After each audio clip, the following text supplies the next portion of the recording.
Procession de la sortie nord à l'entrée sud de Bouaké avec escale aux endroits à forte mobilisation humaine, notamment le rond-point de la préfecture de police. Partout, la même révélation de cette journée internationale des droits des enfants. Bouaké, deuxième ville nationale des abus et autres formes de maltraitance faits aux enfants. Surtout les cas de mariage forcé, les cas de maltraitance et puis les cas de viol sont récurrents ici à Bouaké. Donc c'était l'occasion pour nous d'interpeller toute la population. Autre frange d'enfants sujets à la maltraitance, ceux en transit ou les enfants migrants. Ce cas touche cette fois toute l'Afrique de l'Ouest et pour tous ces abus, même consigne pour une meilleure protection des enfants. Le centre social seul ne peut pas gérer tous ces cas.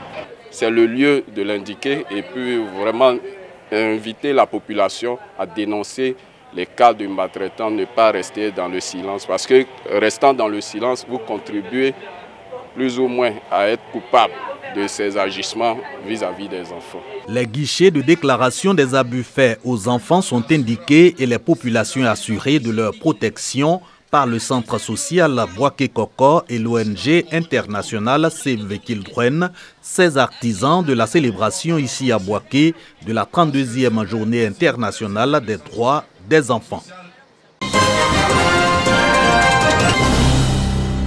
Le village de Blieron, situé à la frontière du Libéria, dans le département du Tabou, dispose désormais d'une école primaire.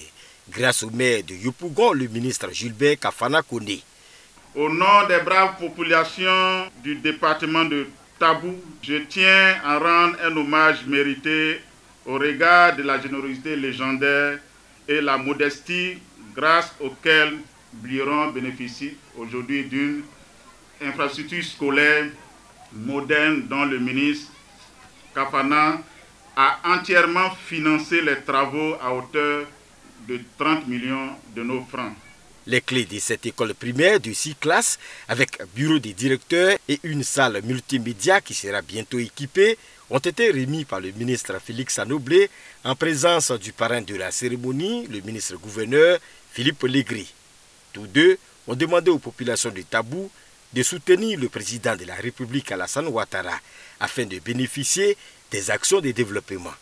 Cette journée d'inauguration de l'école primaire a été également l'occasion pour les fils et filles du village de se retrouver afin de réfléchir sur le développement des Blieron.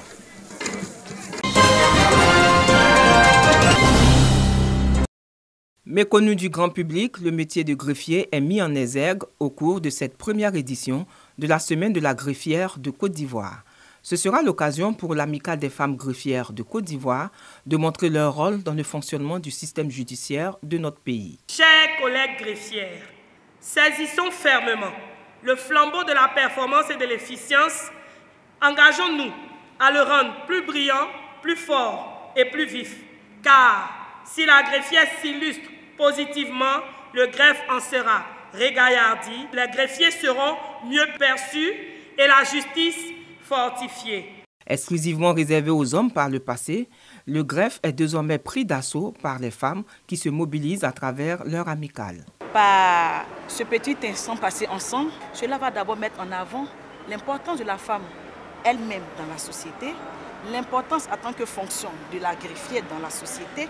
Cette initiative est saluée par la marraine de la première édition, la ministre-gouverneur du district des Lacs, Raymond Goudou Kofi. J'ai appris qu'il y a qu'à peu près 24% seulement de femmes greffiers, donc je les encourage à s'inscrire à l'école de greffe d'Abidjan pour augmenter le nombre et puis surtout que leur rôle est essentiel. Elles constituent un maillon très important dans la chaîne judiciaire. Cette semaine de festivités s'étendra aux autres juridictions que sont les sections du tribunal de Toumoudi d'Azopé de Bassam les 24 et 25 novembre 2021 et prendra fin le 27 novembre prochain à Yamoussoukro.